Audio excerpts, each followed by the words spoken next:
কাটিয়া তোরে খাওয়ানোর ছিল বাকি, নিজে না খাইয়া তোর বাপের টাকা খাওয়াইছি, বাপের টাকা খাওয়াইছি। কলিজা কাটিয়া তোরে খাওয়ানোর ছিল বাকি, নিজে না খাইয়া তোর বাপের টাকা খাওয়াইছি, বাপের টাকা খাওয়াইছি।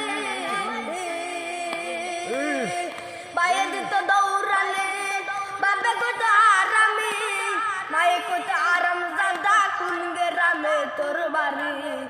ওরে বেঈমান